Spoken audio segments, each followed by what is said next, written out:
Lord Shiva, when you study Lord Shiva, has a lot of the same qualities as Tahuti, except the only difference between Tahuti and Lord Shiva was blue. He was a blue god. In other words, he was physically actually blue. Mm-hmm. The thing that's amazing about him is he had access to these portals, and we know that Thoth from Africa, aka Tahuti, he also had access to portals. And no matter where you go around the world, portals exist, and the rumor is that he would step into these portals and disappear. And I've stood inside of some of these stargates that appear to lead into dead-end walls that have a little notch inside the wall, the stone, and they say he would put something in that notch and he would vanish and he would be somewhere else on the planet. Ooh. So no matter where you go on Earth, I believe he's Lord Shiva, right? I believe also throughout Africa he's Tahuti, Thoth. You go into Europe, all of a sudden he's Odin, he's Mercury. Mm-hmm. You go into he's also Thor. You go into Australia, he's Thoth Amabi, and there's a huge petroglyph etched into the ground there of Thoth with the beak on the back of this thing with this circle with all these spirals going around it, and the Aboriginals say that's Thoth Amabi on a spaceship flying through the Milky Way galaxy. Wow. Then you go to Mesoamerica, which is now, of course, now Mexico and all the South American area. He's known as Quetzalcoatl, Lord Pakal, Kukulkan, Viracocha, you get all these names. It's always the same person in different bodies, same exact quality, same knowledge, the knowledge bringer, the bringer of thought, the bringer of alchemy, science, magic, medicine, healing. It's always the same person. No matter where you go on this planet, you'll find an account of this person being there. I mean, who thought that he would be in Bora Bora, of all places? That's just crazy. This is a gigantic stone box that weighs about 600 tons.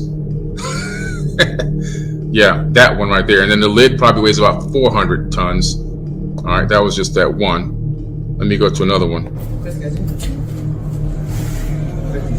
This one's even bigger than that one.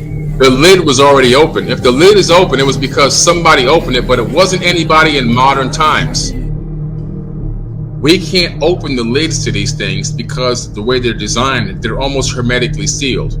So the only way to open the ones that had lids sealed, we tried to blow them open. Not me, but the researcher, the archaeologist, tried to use explosives, and all they did was damage everything. Okay, but to look on the inside. But the ones that were already open, nobody knows how they got opened, because nobody right now today in this modern society can open these things because of the way they're designed. And just let me tell you how big they are. The one you just saw, I can stand up in it at 6'4", and I can barely see the rim, barely. And the width is probably about 2/3 my wingspan. So we're talking about probably 5 feet and change. And the length is about 8 feet to 10 feet long. Massive. And inside is so smooth. Like they use some type of incredible technology to I mean, how do you get smooth diorite and smooth crystal granite like that in that massive scale? Let me show you something else here real quick. It's also granite. We have diorite, which is kind of very solid. These boxes are massive.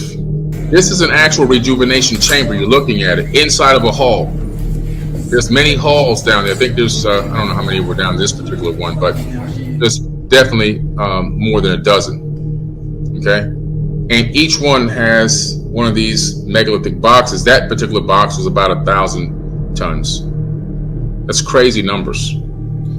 Now, the size of these boxes, these rejuvenation chambers, they're so large and so heavy, and the pathway to get down to put them in the alcove is so narrow, you can't make them up above ground and then take them beneath ground 3 stories and then maneuver them into those locations. It's impossible. You also can't make them in those locations because in order to make a box that size, you need a piece 2/3 larger to start chiseling away at it to actually make the box that you want to be that size.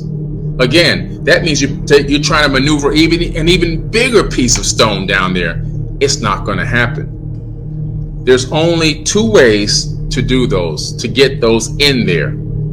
One is teleportation, and the second way is the ability to manifest them there in some way, shape, or form that we don't understand. That is what makes it so incredible.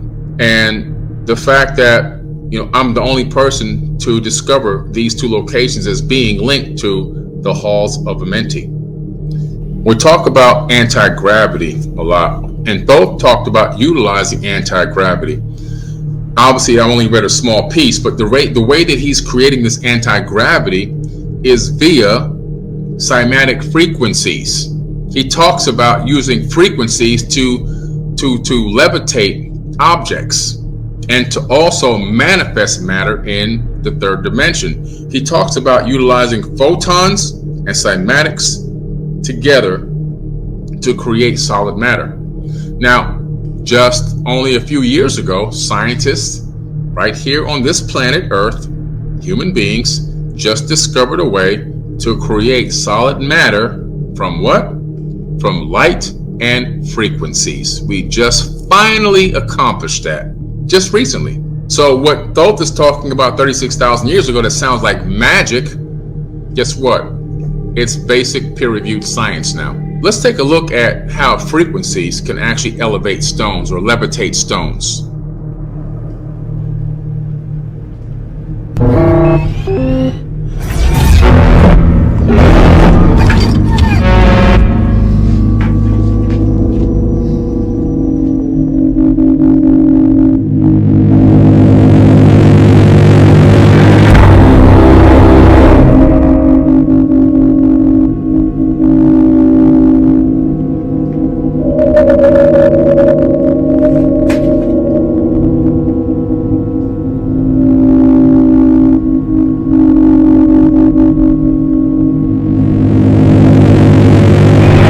Yeah, so we know how to do levitation via frequencies already.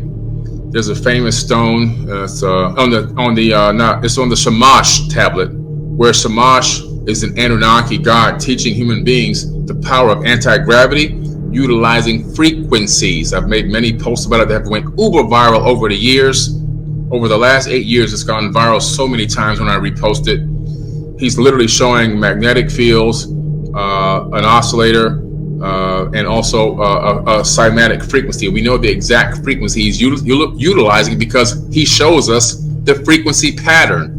And that is the frequency pattern for anti-gravity. And he has human beings, one person holding a gigantic stone table, and the human man is lifting it with one hand because the frequency is directly over the table, giving it anti-gravity properties.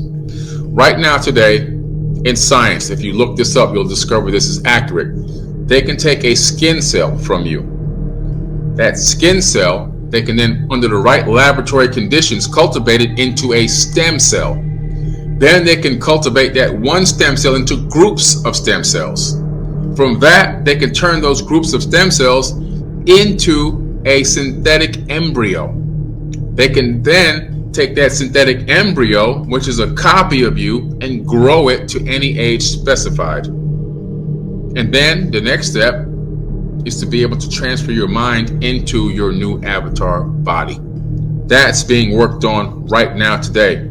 They've got the first part covered, all the way up to creating synthetic embryos. Look it up. They've been creating synthetic embryos for quite some time now from stem cells. Now, the next step is transferring your mind into your new body. It's a whole new level of understanding immortality, which is how these ancient people understood it. Okay?